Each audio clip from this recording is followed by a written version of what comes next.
예, 지난 시간 솔로몬이 태어남과 동시에 다윗을 향한 하나님의 형벌이 일단락됐습니다. 그런데 오늘 본문을 보면 전혀 예기치 않은 다른 곳에서 두 번째 하나님의 형벌이 시작되고 있습니다. 1절 보면은 그 후에 이 일이 있으니라. 다윗의 아들 압살롬에게 아름다운 누이가 있으니 이름은 다말이라. 다윗의 다른 아들 암논이 그를 사랑하나라고 합니다. 다윗에게는 여러 아들들이 있지요. 자, 그 중에 첫째가 암논입니다. 이 암논이 배다른 여동생 다말을 사랑했다라고 합니다. 그런데 암논이 다말을 왜 사랑하고 있나요?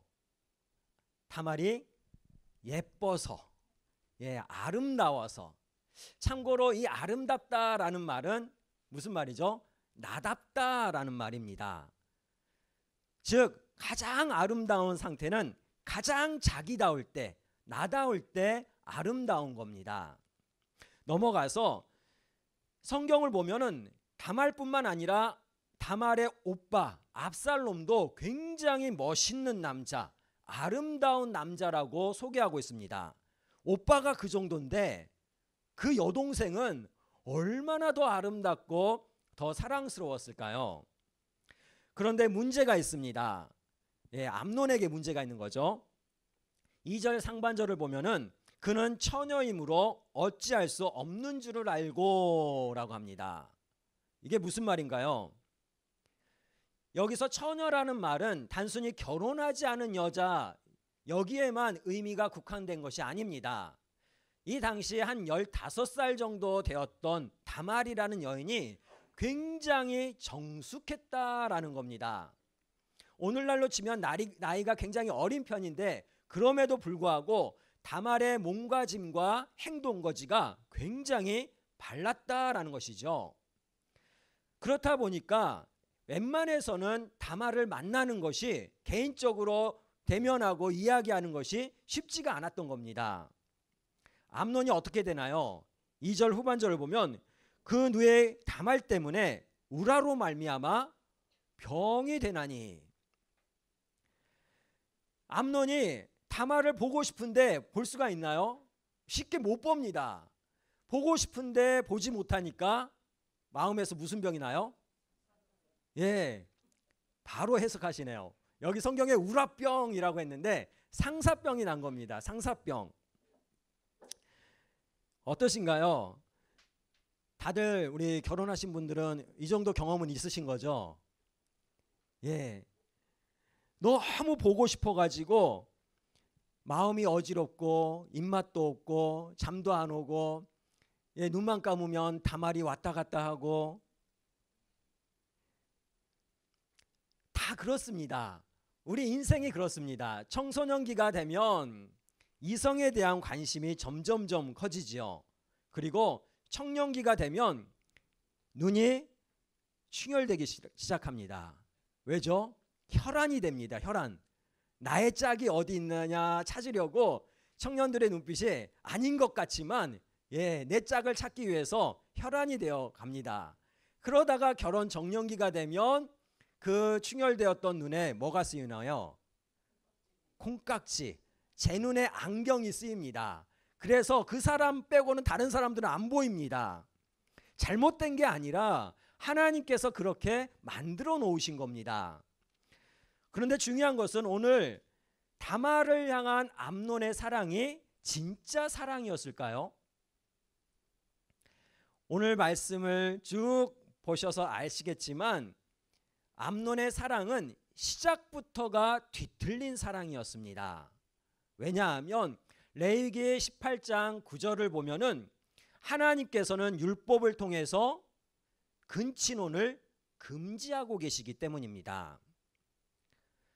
레위기 18장 9절에 너는 내 자매 곧 내 아버지의 딸이나 내 어머니의 딸이나 집에서나 다른 곳에서 출생하였음을 막론하고 그들의 하체를 범하지 말지니라 라고 합니다. 이게 무슨 말이죠? 어머니 아버지가 같은 여자 형제를 비롯해서 아버지는 같고 어머니는 다른 여자 형제, 더 나아가서 어머니는 같지만 아버지는 다른 그 여자 형제도 뭐 하지 말라고요? 범하지 말라, 결혼할 수 없다라는 겁니다. 이쪽이든 저쪽이든 피가 조금이라도 섞여 있으면 결혼하면 안 된다라고 하나님께서 정해 놓으셨습니다. 그런데 암논은 어떻게 하나요? 율법의 버젓이 하나님의 명령으로 기록되어 있는데 그 율법을 역행하고 있습니다. 혹 그래도 사랑하는데 하나님의 질서가 뭐가 그리 중요한가요? 라고 말할 수도 있습니다. 하지만 중요합니다. 왜죠? 우리는 하나님의 피조물들이기 때문에 그렇습니다. 피조물들에게 하나님의 질서는 절대적입니다. 이 사실을 확실하게 인정을 해야 됩니다. 그리고 모든 관계, 하나님과의 관계를 비롯해서 사람과 사람의 관계, 또 사람과 다른 피조물들과의 관계 속에서도 뭐가 존재하죠? 질서가 존재를 합니다. 그리고 그 질서는 서로를 존중하는 데서 발현되고 시작되는 겁니다. 그래야 그 질서를 우리가 인정하고 따라야지만이 우리의 심령을 비롯해서 우리의 삶이 뒤틀리지 않는 겁니다. 그런데 오늘 본문을 보면 암논은 막 나가기 시작합니다. 암논에게는 요나답이라는 친구가 하나 있습니다. 이 요나답은 다윗의 형 시므이의 아들, 즉 암논과 요나답은 사촌지간인 거죠. 그리고 오늘 본문에서는 이 요나답을 어떤 사람이라고 소개하죠? 심히 강교한 자, 교활한 자라고 소개를 합니다. 엄밀히 말하면 이 요나답은 굉장히 지혜로운 사람이라는 겁니다. 똑똑하고 지혜로운데 뭐가 안 돼요? 절제가 안 됩니다. 수단과 방법을 가리지 않고 그 지혜를 활용하는 사람이었다라는 겁니다. 어떻게 보면 이 똑똑한 요나답은 암논, 왕위 계승 서열 1위인 암논과 사실 일부러 가까이 지내려고 했던 것으로 보입니다. 하루는 이 요나답이 암논에게 묻습니다. 왕자님, 요즘 얼굴빛이 점점 어두워지는데 무슨 일 있는 건가요? 그 무슨 일 있으면 나에게 알려주십시오 라고 말한 겁니다. 이 암논은 자신의 절친이었던 요나답에게 내가 그 압살롬의 동생 다말을 사랑하고 있다라는 사실을 알립니다. 머리 잘 돌아가는 요나답이 바로 상황 파악을 하죠. 그리고 차기 왕이 될 이 암논을 위해서 교활한 꾀를 하나 알려줍니다. 뭐죠? 암논에게 침상에 누워서 곧 죽어갈 듯이 아픈 척하라는 겁니다.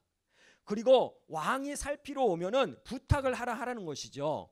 무슨 부탁이죠? 다 죽어가는 모습으로 5절 후반절 보면은 내 누이 다말이 와서 내게 떡을 먹이되 내가 보는 데서 떡을 차려서 그 손으로 먹여주게 하옵소서 라고 합니다. 이 암논이 얼마나 가증스러운가요?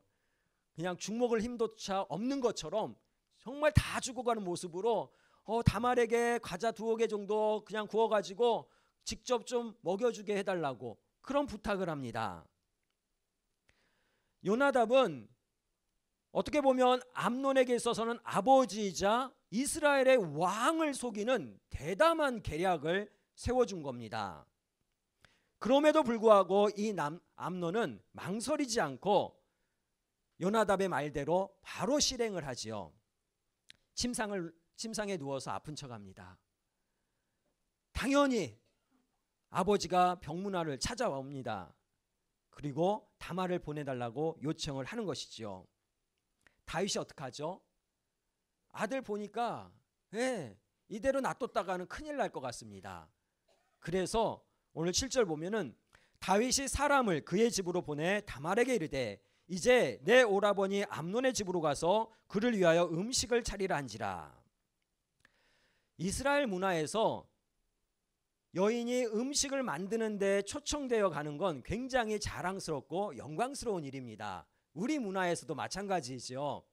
어디 집에서 무슨 잔치하는데 누가 좀 와줘서 이거 좀 봐달라고 하면 굉장히 어깨가 으쓱해지고 우리나라에서도 음식을 잘하면 여인으로서의 그런 덕목이 굉장히 다 차는 것이지요. 자, 게다가 이것은 환자를 위해서 음식을 만드는 겁니다. 그런데 우리가 한 가지 짚고 넘어가야 될 것은 오늘 본문의 암논과 다말 사건에서 이 과정에서 지금 무슨 일이 일어나고 있는가입니다. 다윗이 암논의 범죄에 뭐하고 있죠? 동조 이용당하고 있습니다. 왜인가요? 이 모든 일들이 다윗의 죄악에서 비롯되었음을 하나님께서 분명하게 알려주시는 겁니다. 앞으로 반복되는 자식들의 범죄에서도 다윗은 계속해서 반복적으로 이용당합니다. 이를 보면 하나님의 심판이 얼마나 분명하고 가혹한지 알 수 있지요. 그렇게 다말은 다윗의 명령에 따라서 암논의 집에 갑니다. 그리고 암논이 보는 앞에서 밀가루 반죽을 하고 빵을 굽습니다.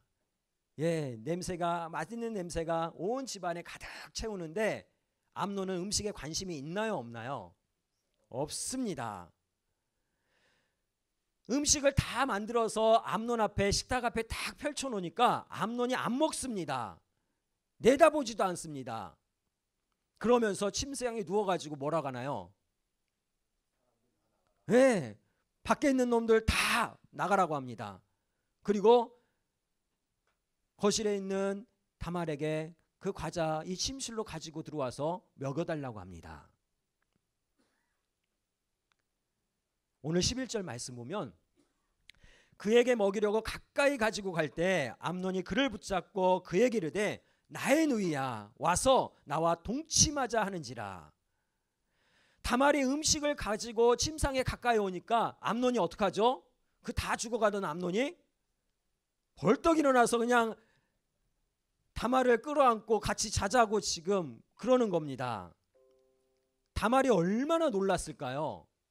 그리고 얼마나 무서웠을까요? 다말이 3번에 걸쳐서 이 오빠 암논을 진정시킵니다. 첫째는 암논 오빠가 지금 하려고 하는 행위는 이스라엘에서 용납되지 않는 행위입니다 라고 말합니다. 12절 보면은 그가 그에게 대답하되 아니라 내 오라버니여 나를 욕되게 하지 말라. 이런 일은 이스라엘에서 마땅히 행하지 못할 것이니 이 어리석은 일을 행하지 말라. 왜인가요? 앞에서 말했듯이 가까운 친인척끼리는 결혼을 못하도록 금지되어 있습니다.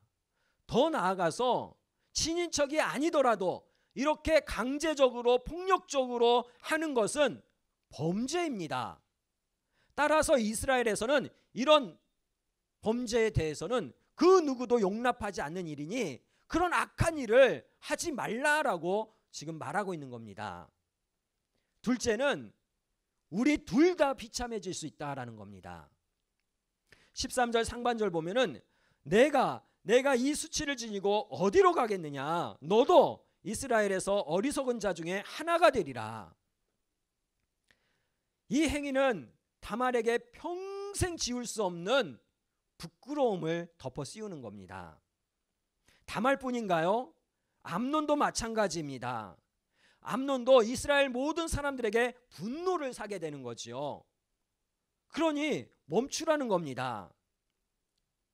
스스로 마음을 깨뜨리고 또한 주변 관계를 파괴하지 말라라고 합니다.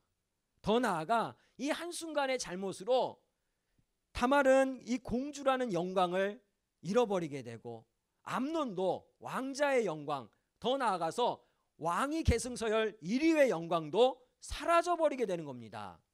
그러니 이 어리석은 행동을 멈추라고 합니다.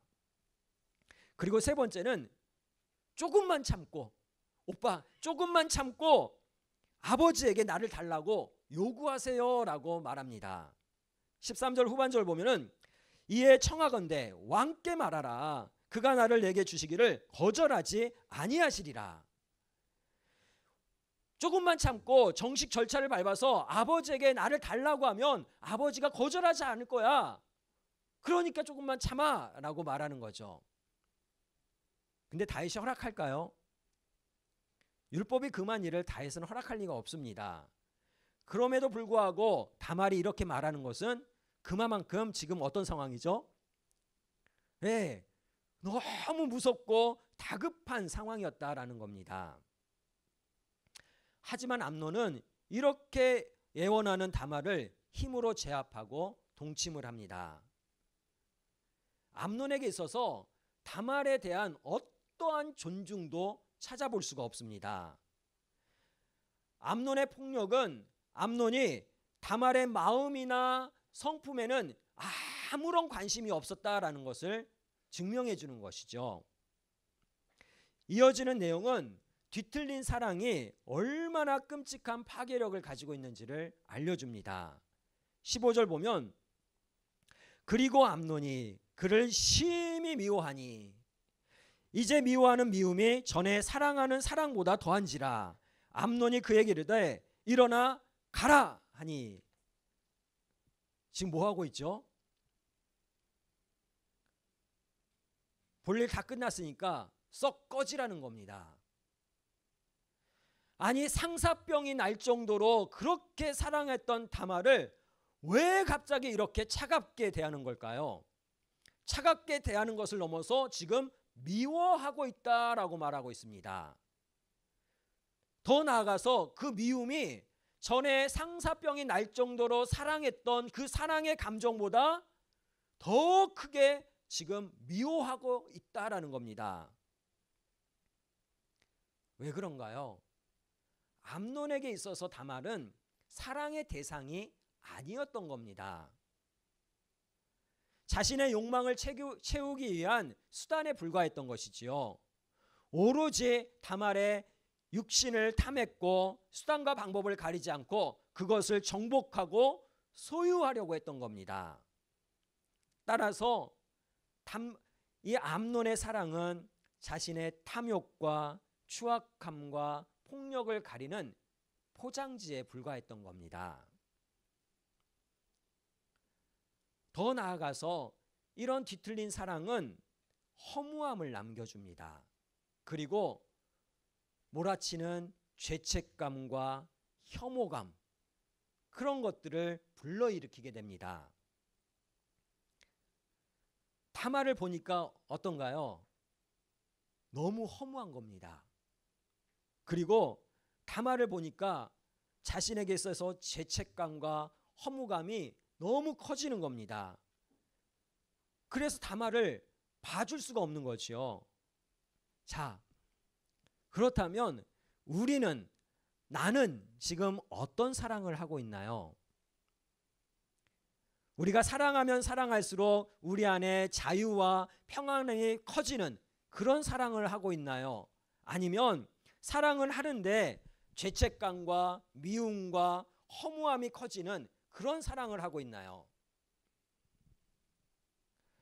암논은 자신의 폭력으로 만신창이가 된 다말을 가차없이 지금 쫓아내고 있습니다. 그리고 다말은 여기서 또 한 번 엄청난 수치와 절망을 경험하게 됩니다. 오늘 16절 말씀이 그렇습니다. 다말이 그에게 이르되 옳지 아니하다. 나를 쫓아내보내는 것은 이 큰 악은 아까 내게 행한 그 악보다 더하다 하되 암논이 그를 듣지 아니하고 라고 합니다. 왜 지금 쫓아내는 것이 방금 전에 행했던 악보다 더 크다라고 다말이 말하고 있는 거죠? 암논이 자신의 행동에 대한 아무런 책임을 지지 않고 있다라는 겁니다. 이건 굉장히 악한 것이지요. 더 나아가서 다말이 지금 엄청난 충격과 상처에 고통스러워하고 아파했는데 그 마음을 추스릴 시간조차도 주지 않고 있습니다. 이러한 암논을 보면은 굉장히 비정상적인 모습입니다. 오늘날로 치면 거의 성도착증 환자 같은 변태적인 성욕자와 같은 그런 모습을 보여주고 있다라는 겁니다. 더 나아가서 인간으로서의 최소한의 양심조차도 찾아볼 수가 없습니다. 오늘 이어지는 17절 18절 말씀을 보면 그가 부리는 종을 불러 이르되 이 계집을 내게서 이제 내보내고 곧 문빗장을 지르라니 암논의 하인이 그를 끌어내고 곧 문빗장을 지르니라. 지금 어떻게 하라고요? 쫓아내라고 합니다. 갖다 버리라는 겁니다. 다말 입장에서 성적으로 엄청난 폭력을 당한 그 공주가 하인에게 붙들려 가지고 지금 질질 끌려 나와서 문 밖으로 내던져지는 겁니다. 그리고 어떻게 해요? 그 문을 잠궈버립니다. 얼마나 창피하고 얼마나 모욕적일까요?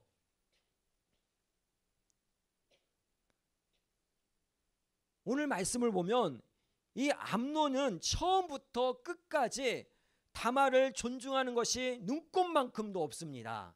오히려 한 인간의 존엄을 철저하게 짓밟고 있습니다. 결국 다말이 완전히 무너져 버립니다. 19절 보면은 다말이 쟤를 자기의 머리에 덮어쓰고 그의 채색옷을 찢고 손을 머리 위에 얹고 가서 크게 울부짖으니라. 지금 다말이 말할 수 없는 부끄러움과 억울함에 몸부림을 치고 있습니다. 빵을 굽던 그 쟤를 자기 머리 위에 흩뿌립니다. 그리고 결혼하지 않은 공주를 상징하는 이 채색옷, 긴 채색옷을 다 어떻게 하죠? 찢어버립니다. 그리고 손을 머리 위에 올리고 울부짖으면서 자기 집으로 돌아갑니다. 얼마나 끔찍하고 비참한 모습인가요? 한 나라의 품격 있는 공주였습니다. 그리고 정숙했던 한 여인이었습니다. 하지만 방금 전에 그런 끔찍한 폭력과 또한 모욕으로 다말의 마음과 삶이 파괴되어 버립니다. 그리고 이런 암논의 폭력적인 사랑은 다말만 파괴한 것이 아니죠. 뒤에 가면 암논 자신도 파멸로 이끕니다. 그리고 다윗 가족도 엉망진창으로 만들어 버리지요. 그리고 이 사건이 커져서 이스라엘이라는 한 나라가 위기 가운데 빠지게 됩니다. 사랑이 뭘까요? 지금 나는 내 아내와 내 남편과 내 자녀들을 그리고 믿음의 공동체의 우리 성도들을 우리 이웃들을 어떻게 사랑하고 있나요? 성경이 말하는 사랑의 대상은 분명합니다. 성경은 누구를 사랑하라고 하나요? 첫째는 하나님 사랑이요, 둘째는 이웃 사랑입니다. 우리가 제일 되는 하나님을 사랑할 때 어떻게 사랑하라고 하나요? 내 마음을 다하고 목숨을 다하고 뜻을 다하고 온 힘을 다해서 내 주 하나님을 사랑하라고 합니다. 내 모든 것을 다 끌어내서 마지막 그 진 하나까지도 한 방울까지도 다 끌어내서 하나님을 사랑하라고 합니다. 두 번째, 이웃을 사랑할 때 어떻게 사랑하라고 하나요? 둘째는 이것이니 내 이웃을 내 자신과 같이 사랑하라라고 합니다. 이것도 자기를 다 내어주는 사랑을 말하는 겁니다. 즉 하나님 사랑, 이웃 사랑, 이 두 가지 사랑을 정리하면 다른 게 아닙니다. 나를 내어놓는 것이 사랑입니다. 더 나아가서 나의 모든 것을 내어놓아도 전혀 아깝지 않은 것이 진짜 사랑입니다. 사랑은 누군가를 정복하고 올가매고 소유하는 것이 아닙니다. 반복하지만 나를 내어주는 것이 사랑입니다. 사랑이신 하나님께서 그 사랑을 어떻게 우리에게 보여주셨죠? 십자가. 하나님 자신과도 바꿀 수 없는, 가장 소중한, 그 무엇과도 바꿀 수 없는 독생자 예수를 우리에게 어떻게 하셨죠? 내어주셨습니다. 이게 사랑이지요. 그리고 이런 사랑을 우리에게 하라고 합니다. 그런데 분명히 해야 될 것이 있습니다. 한 알의 씨앗이 떨어져 썩지 않으면 아무런 일이 일어나지 않죠. 근데 우리가 오해하면 안 됩니다. 무의미하게 썩어져서는 안 됩니다. 하나님의 사랑에는 분명한 기준이 있습니다. 진짜 사랑은 하나님의 질서와 뜻, 하나님의 질서와 뜻을 따르고 누리는 것입니다. 그리고 하나님의 질서와 뜻을 따르는 것은 하나님을 경외함으로, 이웃을 존중함으로 시작되는 겁니다. 내 방식대로, 내 맘대로 하는 것은 결국 모든 것을 다 뒤틀리게 해버립니다. 우리가 잘 알고 있지요. 그럼에도 불구하고 우리는 하나님의 질서와 뜻을 따르기보다는 내 뜻대로, 내 맘대로 하려고 합니다.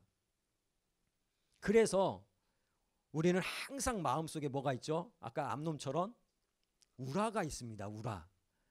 화가 있습니다. 왜인가요? 남편이 내 맘대로 되나요? 아내도 내 맘대로 안 됩니다.